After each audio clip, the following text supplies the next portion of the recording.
My jealous sister-in-law humiliated me at my engagement by yelling, "You don't deserve him."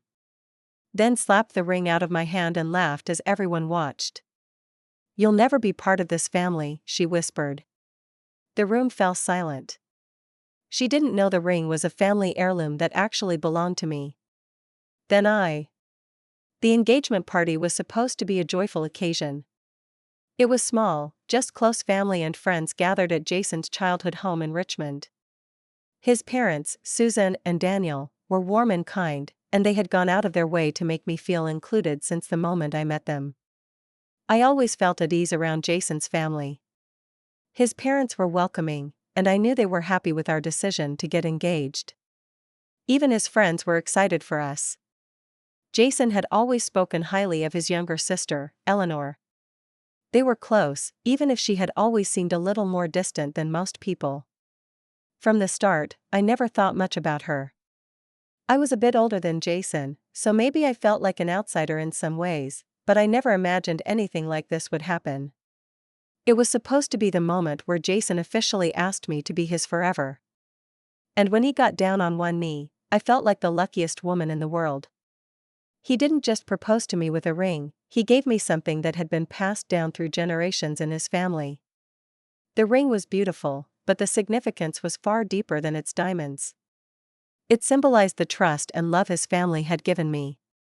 At least, that's what I thought. Jason stood beside me, his face glowing with excitement. The entire room was waiting for the announcement, eager for us to share our news. Everything felt perfect, and I couldn't help but feel that I was walking on air. But the moment Jason pulled the ring from his pocket, everything changed. Eleanor had been quiet up until that point, barely engaging with anyone. But suddenly, she stood up, her face flushed with anger. The crowd fell silent, the weight of her words palpable before she even spoke. "You don't deserve him," she yelled, her voice shaking with intensity. The words hit me like a slap to the face. I froze, not knowing how to respond. Jason's hand, which had been about to place the ring on my finger, hesitated midair. I saw his eyes flicker between me and his sister, confusion and concern written all over his face. "I'm sorry, what?" I stammered, trying to make sense of what was happening. "You heard me," Eleanor snapped. "You're just using him. You don't belong here. You don't deserve him. You'll never be part of this family." A heavy silence descended upon the room. Everyone was looking at me, eyes wide with confusion, embarrassment, and disbelief. My parents stood nearby, visibly uncomfortable, not sure how to respond. Jason's parents exchanged concerned glances, but no one said anything. I opened my mouth, but the words wouldn't come. I wasn't sure what Eleanor meant or why she was saying it, but the pain in her voice was unmistakable. She had never been openly hostile to me before, and this sudden outburst caught me completely off guard. Before I could say anything further, Eleanor marched over to me, her face contorted with rage. Without a word, she reached out and slapped the ring from my hand. The diamond flew across the room, glinting in the light as it landed on the floor with a sharp clink. My breath caught in my throat, and I bent down instinctively to pick it up, my hands trembling. I glanced up, desperate to say something, anything, but Eleanor was already speaking again. "You'll never be part of this family," she hissed, her voice quiet but filled with venom. "No one wants you here." The room was absolutely still. My heart was pounding in my chest, and I could feel the heat of embarrassment spreading through me like a tide. I couldn't believe this was happening. Was this really happening? Jason stood there, frozen, his expression unreadable. He didn't know how to handle it. He had never seen Eleanor like this before.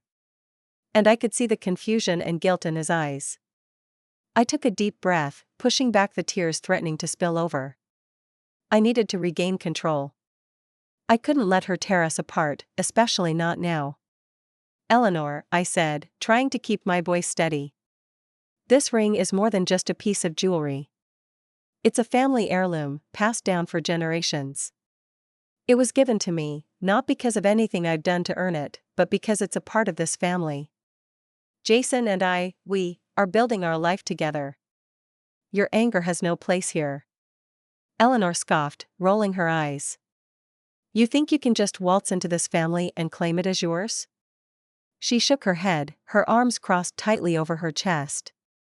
You've been playing a part this whole time, pretending to be one of us. But you're not. I could feel the tears pricking at the back of my eyes, but I refused to cry. Not in front of her, not in front of everyone. I don't need your approval, I said quietly. I don't need to prove anything to you. I'm not here to fight for my place in this family, Eleanor. But if you want to be part of mine, you need to learn to let go of this jealousy. Jason took a step forward, finally breaking the tension in the room. His voice was calm but firm as he addressed his sister. Eleanor, stop. This isn't how we handle things. I'm asking you, no, I'm telling you, this needs to end now. Eleanor didn't respond at first, just glaring at both of us with a mix of anger and disbelief. Her lips quivered, but she said nothing. The room was still heavy with the weight of her outburst. I couldn't understand what had gotten into her. Why had she reacted like this? Was it really just jealousy? Or was there something deeper going on? Jason had always said that Eleanor struggled with her own insecurities, but I never imagined it would manifest in this way. Jason turned to me, his eyes full of apology. I'm so sorry, Emma. This is not how I imagined today would go. I should have known better. I smiled at him, forcing myself to be calm. I know. It's not your fault.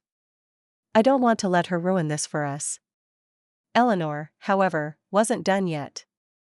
She still stood in the corner, her arms tied across her body, as if she was holding herself together by sheer willpower.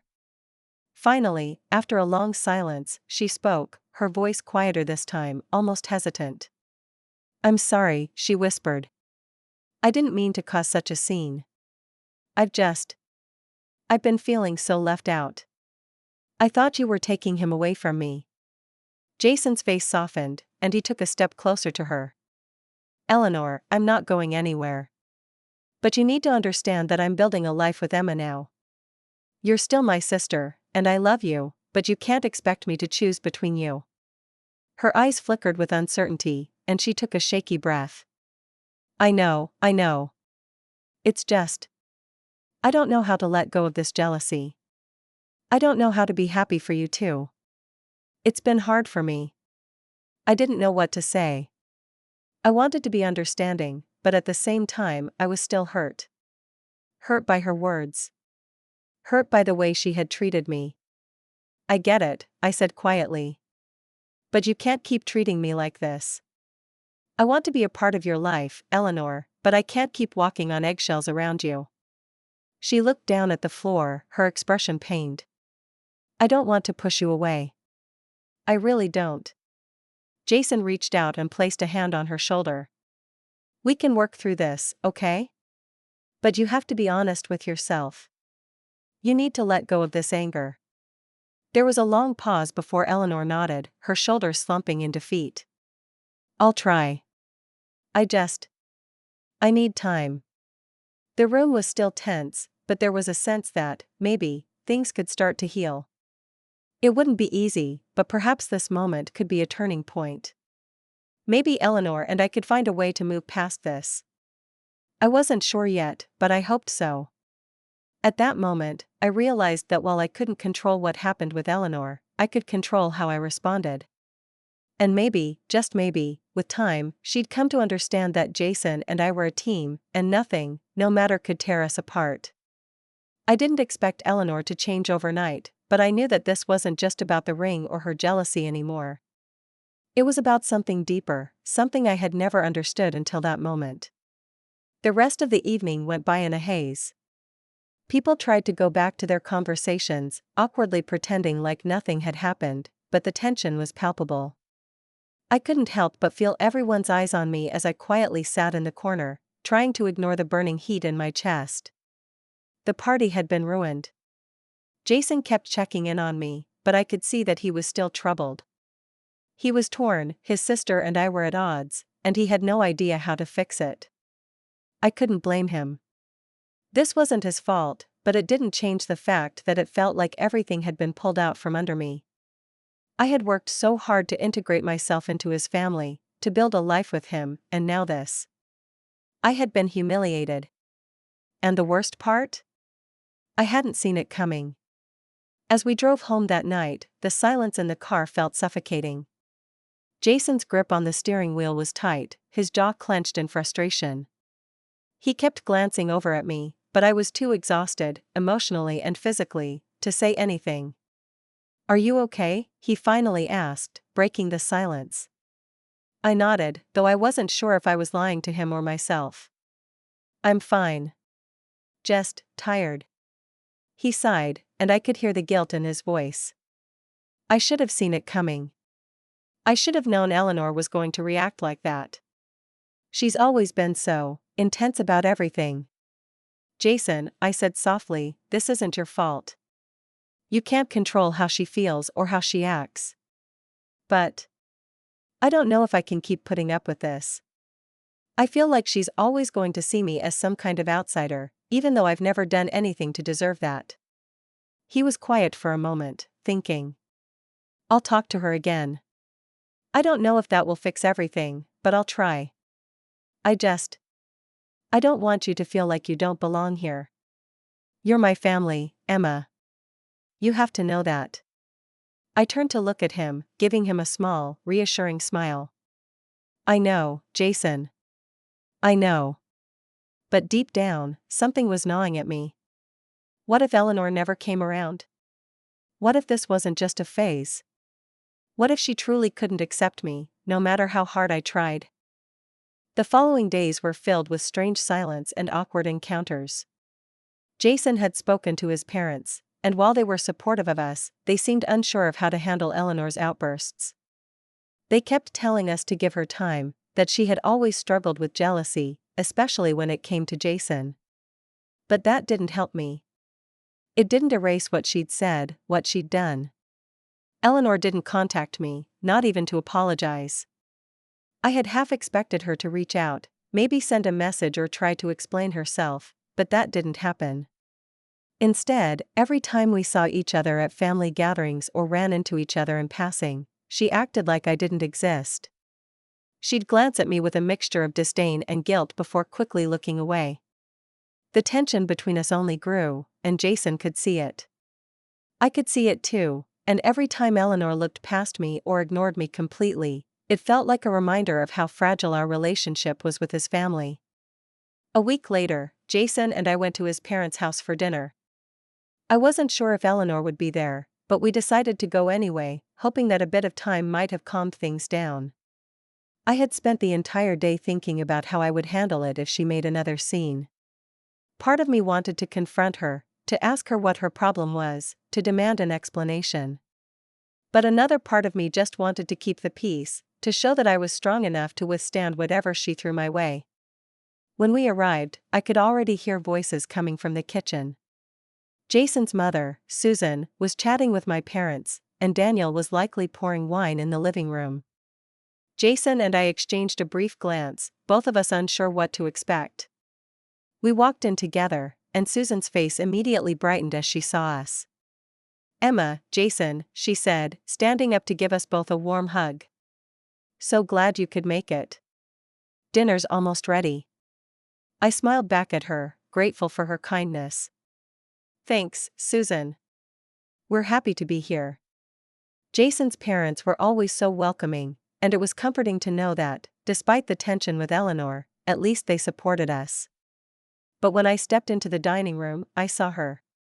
Eleanor was sitting at the far end of the table, looking down at her plate. Her posture was stiff, and she didn't make eye contact with me when I entered. Jason's father, Daniel, noticed the awkwardness immediately and raised an eyebrow at me. I could tell he was trying to gauge how things were going. Jason and I sat down at the table, and I felt Eleanor's gaze on me, but I refused to meet her eyes. I didn't want to make a scene. I wasn't sure what I even wanted to say to her at that moment. Dinner was tense, but it was mostly quiet. Everyone tried to keep the conversation going, but I could sense that everyone was tiptoeing around the elephant in the room. At one point, I heard a slight clearing of the throat from Eleanor, and when I looked up, I saw her watching me from across the table. Her face was still impassive, but something in her eyes had shifted. She wasn't angry anymore. But I still didn't trust her. "I'm sorry about what happened at the engagement," Eleanor finally said, her voice barely above a whisper. "I didn't mean for it to get out of hand like that." The words felt like a tentative olive branch. Jason looked over at me, and I could see the relief on his face. I took a deep breath, trying to keep my emotions in check. This was the moment where I had to decide if I was willing to forgive her, if I was ready to move past everything. But part of me, maybe a big part of me, still felt hurt. It wasn't just what she said or did in front of everyone, it was the implication behind it. She had tried to humiliate me, and no apology could take that sting away. "I appreciate the apology, Eleanor," I said, my voice steady but not warm. "But what you said really hurt me. I didn't deserve that. I didn't deserve to be treated like that, especially on such an important day." Eleanor nodded, her eyes avoiding mine. "I know. I don't know how to act around you. I've never had to share Jason with anyone before." Jason's eyes flickered between us, and I could see the guilt in his expression. "Eleanor, you don't have to share with me. I'm still here for you, but Emma is also a part of my life now. I need you to understand that." The room fell silent again, and for a moment, I wasn't sure how things were going to play out. Would Eleanor accept what Jason was saying? Would she let go of the bitterness she felt toward me? "I'll try," she said softly, still avoiding my gaze. "I really will. I just don't know how." It was clear to me that this was going to take time. Eleanor wasn't going to change overnight, and honestly, neither was I. I wasn't going to forget what she'd done, but maybe, just maybe, there was a chance for things to get better. For now, though, I wasn't ready to let my guard down completely. Not yet. The following weeks passed in an uneasy silence. The attempts to smooth things over had made a dent in the tension, but it wasn't enough to erase what had happened. I noticed small things, a slight, almost imperceptible shift when Eleanor looked at me, or the way she avoided sitting next to me at family gatherings. The apology had been given, but the weight of her words lingered, thickening the air whenever she was around. Jason did his best to make things work. He tried to be the buffer between us, always looking for opportunities to include his sister, but I could see the strain it put on him. He loved her. He always had, and I understood that. But I also saw how hard it was for him to reconcile his loyalty to her with the pain she had caused me. I, on the other hand, was still trying to process everything. My emotions felt raw, and though I tried to pretend like I was fine, there were moments when the hurt crept in unexpectedly, during quiet evenings at home, or in moments of solitude when I let my guard down. I hated feeling like this. I hated that someone I'd considered a part of Jason's life, a part of our life, could cause such chaos and confusion. One Saturday afternoon, about a month after the engagement debacle, Jason and I decided to go for a walk in the park. It was one of those crisp, fall days, golden leaves scattered across the pavement, the scent of fresh air and pine trees in the distance. It felt like the kind of day when things should feel calm and easy, but I knew there was a storm brewing just under the surface. "I've been thinking a lot about what happened," Jason said as we strolled along the path, hands in our pockets, the quiet crunch of leaves beneath our feet.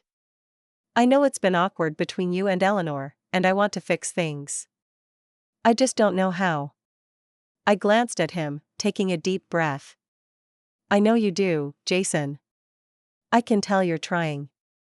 But honestly, I don't know if I can keep doing this. Every time we're around her, I feel like I'm walking on eggshells. I don't know if I can be a bigger person anymore." Jason stopped walking for a moment, looking at me, his brow furrowed. "You don't have to keep putting up with it.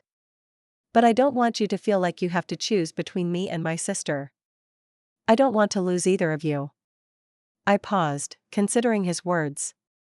He didn't want me to feel like I had to choose, but the reality was that I was constantly choosing between standing up for myself and keeping the peace for Jason. And the more I thought about it, the more I realized that maybe I didn't have to choose at all. Maybe it wasn't about keeping the peace anymore. Maybe it was about finding my own balance. I don't want to lose you either, I said, my voice quieter now. But I can't keep feeling like I'm not allowed to be upset, Jason. What Eleanor did to me, it wasn't just embarrassing. It was hurtful. And I don't think I can pretend like everything's fine when it's not. He nodded slowly, his eyes softening with understanding. I get it. I do. I just don't want to see you hurt, Emma. And I don't want this to be the thing that drives a wedge between us. I don't want that either, I replied, my heart heavy. But I can't keep putting myself in situations where I feel like I'm walking into a battlefield every time we're with your family. I want to be part of your life, Jason. But I need you to understand that I need respect, too. Jason looked at me for a long moment, as if weighing my words. Then he exhaled slowly, a sigh of resignation. I'll talk to her again. And this time, I won't just tell her she's being unreasonable. I'll tell her that if she can't make an effort to get along with you, it'll affect our relationship. I'll make it clear that it's not just about you and her. It's about me, too. I reached over and squeezed his hand. I know you'll do the right thing. But I need to know that you're on my side. That we're in this together. I am, he said, his voice firm. I promise you. I'm not going to let this tear us apart. The next few days were a blur of small gestures. Jason had his conversation with Eleanor, though I could tell from the way he looked at me afterward that it hadn't gone as well as he'd hoped. He didn't go into specifics, but he seemed deflated. And, truth be told, I wasn't sure how much I believed things would improve after that conversation. Then, about a week later, Eleanor reached out to me. I wasn't expecting it at all. I had almost forgotten what it felt like to be on the receiving end of her attention, considering how distant she had been. The message came through as a text, a simple one, but enough to stop me dead in my tracks. Emma, can we talk? I owe you an apology. I stared at the message for a long time, unsure of what to think. Was this genuine? Was this just another attempt at making things right without truly understanding the weight of her actions? I wasn't sure, but something in me told me I needed to at least hear her out. I wasn't sure I was ready to forgive her yet, but I also knew I couldn't keep living in this limbo of resentment. I replied with a cautious, sure. When and where? We agreed to meet at a cafe halfway between our places, a neutral space where we could talk privately. Jason wasn't thrilled about the idea, but I told him I needed to do this on my own. This wasn't just about him, after all. It was about me and Eleanor finding some way to rebuild whatever was left of our relationship. The day of our meeting, I arrived early. The cafe was quiet, with soft music playing in the background and the smell of freshly ground coffee in the air. I sat at a small table by the window, nervously tapping my fingers on the ceramic cup in front of me. The thought of facing Eleanor still made my stomach twist. I didn't know what I was walking into, but I wasn't going to back down this time. When she walked in, her usual confident posture was absent.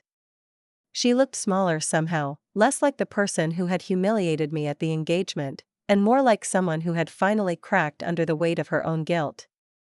She hesitated when she saw me, but I nodded at her to come over. Hi, she said softly as she sat down. Her voice was more vulnerable than I had ever heard it. Thanks for agreeing to meet me. I didn't say anything right away. Instead, I studied her, really studied her, trying to figure out what was going on beneath her calm exterior. Was this an act? Or was she genuinely sorry? I don't really know where to start, she continued, looking down at the table, her fingers nervously fiddling with the edge of her napkin. But I want to apologize. Not just for what I did that day, but for everything. I've been a terrible sister-in-law to you, Emma. I was angry, and I let that anger get the best of me. I shouldn't have said what I said. And I shouldn't have treated you like that. I remained silent, waiting. I wasn't going to make this easy for her. Not after everything that had happened. I know I hurt you, she said, finally meeting my gaze. And I know I can't undo that. But I'm asking for a chance to make things right. I want to try, Emma. I don't want to be the person who keeps causing friction between you and Jason. I've been selfish. And I'm sorry. For the first time in weeks, I felt something resembling hope. It was small, fleeting, but it was there. Could I really forgive her? Could we really start over? I took a deep breath, trying to steady my emotions. I'm glad you're apologizing, Eleanor, I said, my voice steady. But it's going to take time. You don't just get to take back what you said.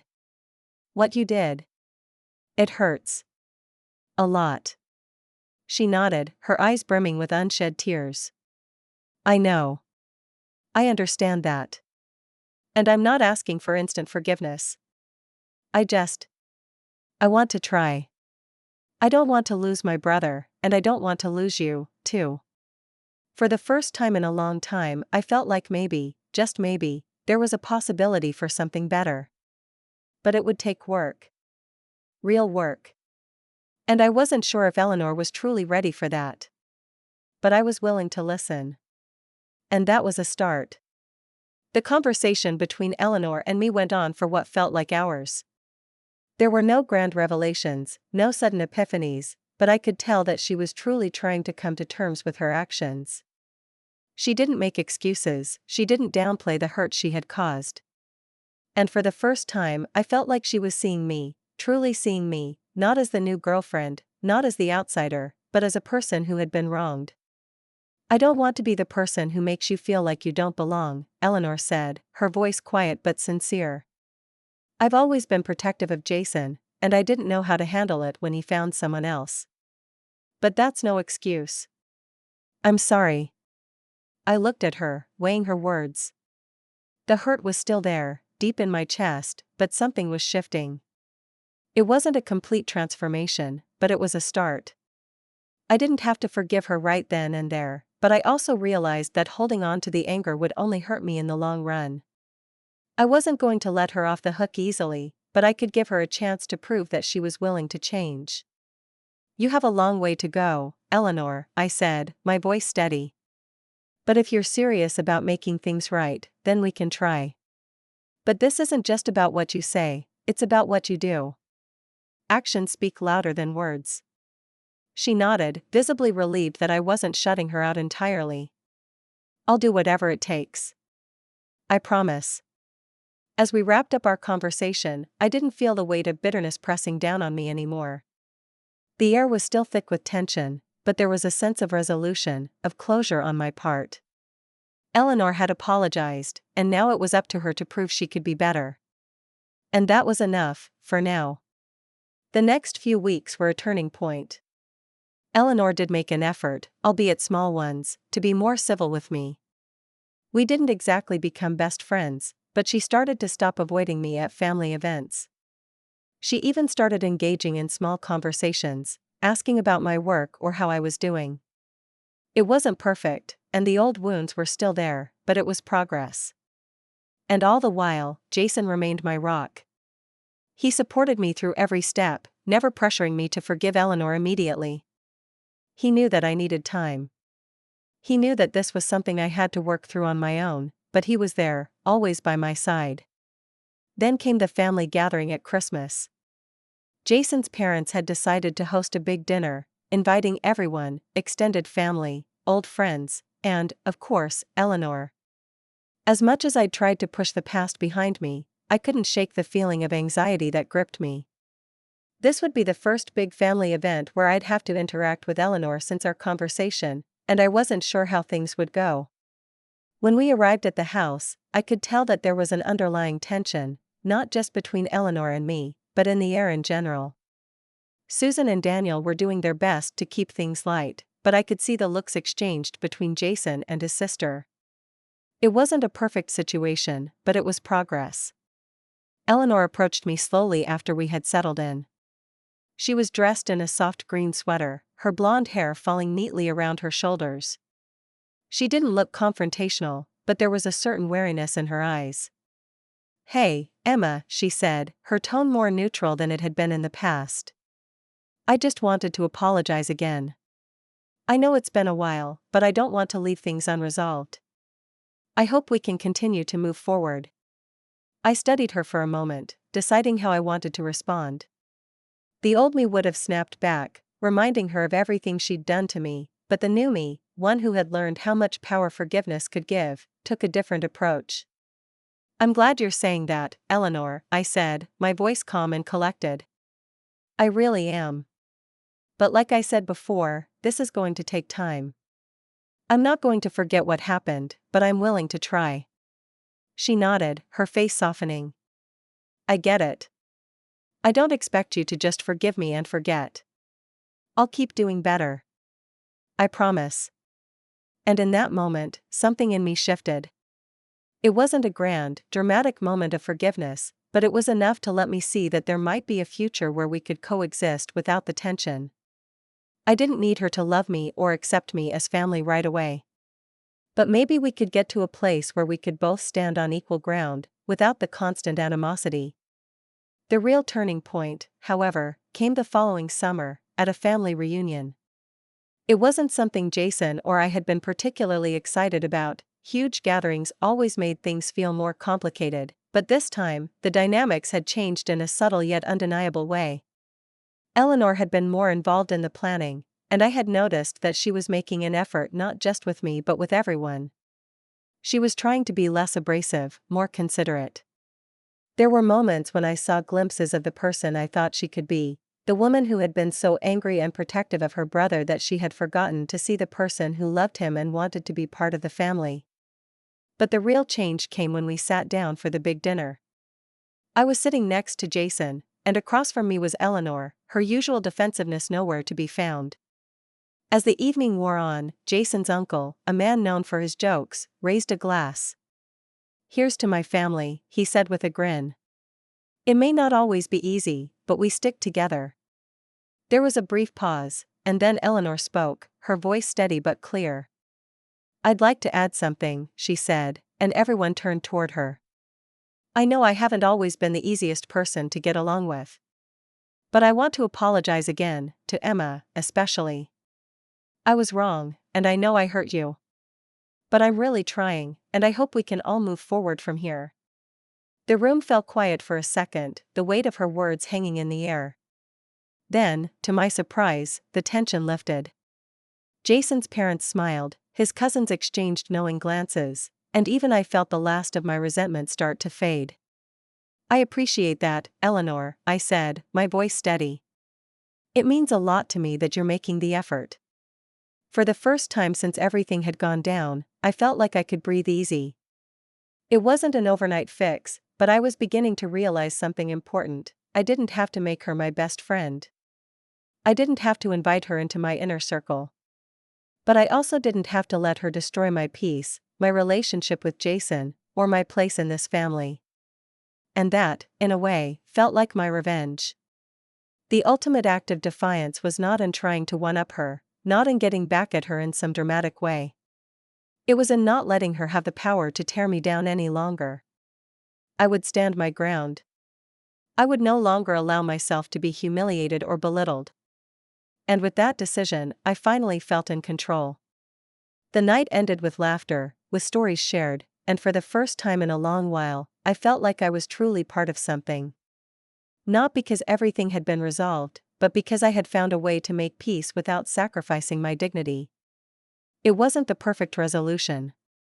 There were still moments of awkwardness, moments where Eleanor's jealousy would peek out from behind her carefully constructed mask. But I knew, deep down, that I had taken control of my own narrative.